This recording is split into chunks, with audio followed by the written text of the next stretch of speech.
வணக்கம். இன்னைக்கு நம்ம பார்க்க போகிற சமையல் அருமையான குழம்பு மசாலா பொடி எப்படி செய்யலாங்கிறத பார்க்கலாம். குழம்பு பொடி பார்த்தீங்கன்னா எல்லா குழம்புக்குமே யூஸ் பண்ணிக்கலாம். காரக்குழம்பு, வத்த குழம்பு, கருவாட்டு குழம்பு, மீன் குழம்பு எல்லாத்துக்குமே, சாம்பார் கூட நீங்கள் இந்த பொடியை போட்டு வைக்கலாம்.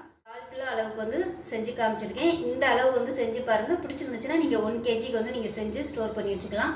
எல்லா அளவுமே டிஸ்கிரிப்ஷனில் கொடுக்குறேன், செக் பண்ணி பார்த்துக்கோங்க. வாங்க இப்போ இந்த பொடி எப்படி செய்யலாங்கிறத பார்க்கலாம்.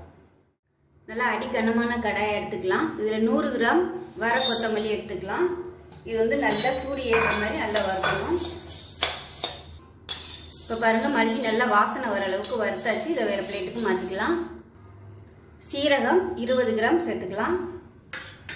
டேபிள் ஸ்பூனில் சொல்கிறதுனா 2 டேபிள் ஸ்பூன் சரியாக வரும்.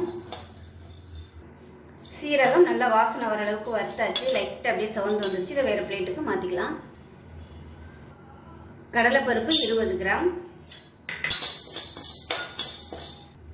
கடலைப்பருப்பு நல்லா சிவந்து வந்துருச்சு. இதை வேறு பிளேட்டுக்கு மாற்றி. சோம்பு 20 கிராம். சோம்பு நல்லா வறுபட்டுருச்சு. வேறு பிளேட்டுக்கு மாற்றிக்கலாம். துவரம்பருப்பு 20 கிராம். இதையும் நல்லா பொன்னிறமாக வறுத்துக்கலாம்.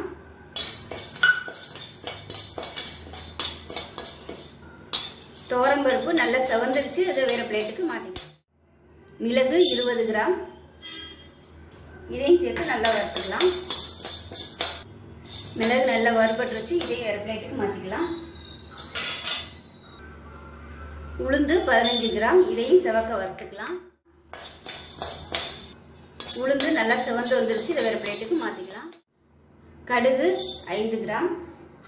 இதையும் நல்லா வறுத்துக்கலாம். படப்படன் பொரிய ஆரம்பிக்கும். அந்த ஸ்டேஜில் எடுத்துடணும். இப்போ பாருங்கள், கடுகு வந்து வெடிக்க ஆரம்பிக்குது. இந்த ஸ்டேஜில் வேறு பிளேட்டுக்கு மாற்றிக்கலாம். வெந்தயம் 5 கிராம். இதையும் நல்லா வெடிக்கிற அளவுக்கு வறுத்துக்கலாம். அதே சமயம் கருது விட்டுறாதீங்க, கருகிடுச்சுன்னா கசப்பாயிரும். அதனால் செவந்து வரையில் எடுத்துடலாம்.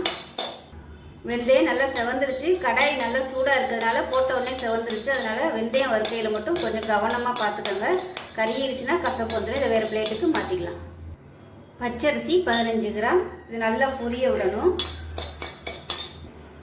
பச்சரிசி இந்த அளவுக்கு நல்லா செவக்க வறுக்கணும். அப்போ தான் டேஸ்ட்டாக இருக்கும் குழம்பு. இதை வேறு பிளேட்டுக்கு மாற்றிக்கலாம்.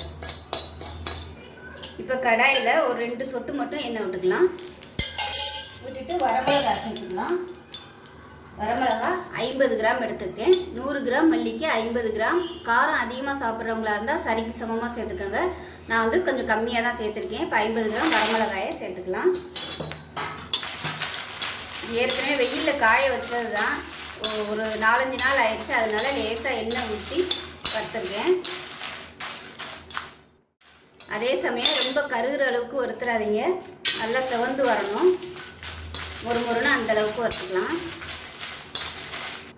அடுப்பை நல்லா குறைச்சி வச்சுட்டு வறுத்துக்கங்க. அப்போ தான் கருகாது. இப்போ நல்லா வறுபட்டுருச்சு. நல்லா சலசலன்னு சத்தம் கேட்குது. இதை வேறு பிளேட்டுக்கு மாற்றிக்கலாம்.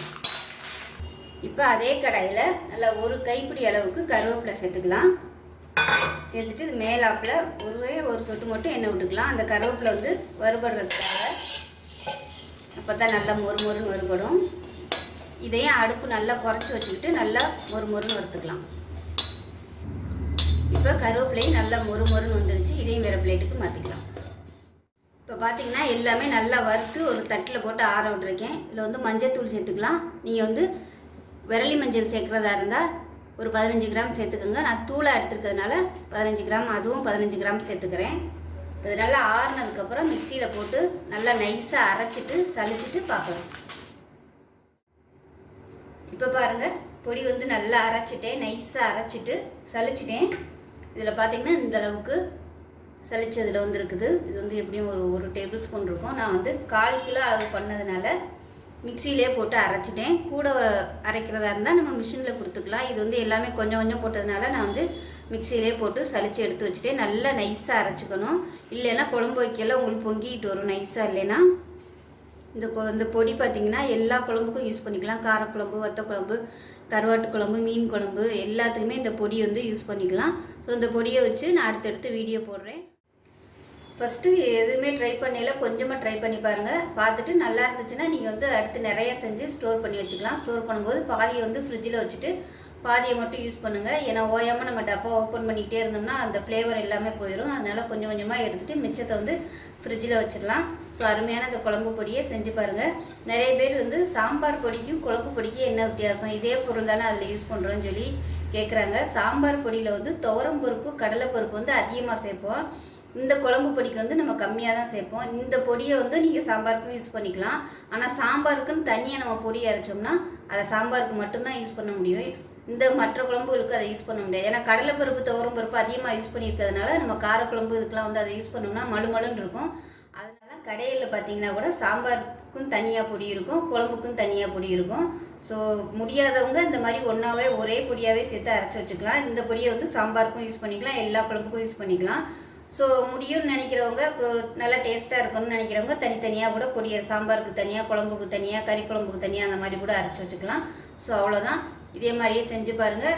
இந்த அளவு வந்து 1 கிலோவுக்கும் வந்து நான் டிஸ்கிரிப்ஷனில் கொடுக்குறேன். இந்த அளவையும் நான் வந்து கொடுக்குறேன், செக் பண்ணி பார்த்துக்கோங்க. ஸோ வீடியோ பிடிச்சிச்சின்னா லைக் பண்ணுங்கள், கமெண்ட் பண்ணுங்கள், சேனலை சப்ஸ்கிரைப் பண்ணுங்கள், பக்கத்தில் உள்ள பெல் பட்டனையும் ப்ரெஸ் பண்ணுங்கள். நன்றி.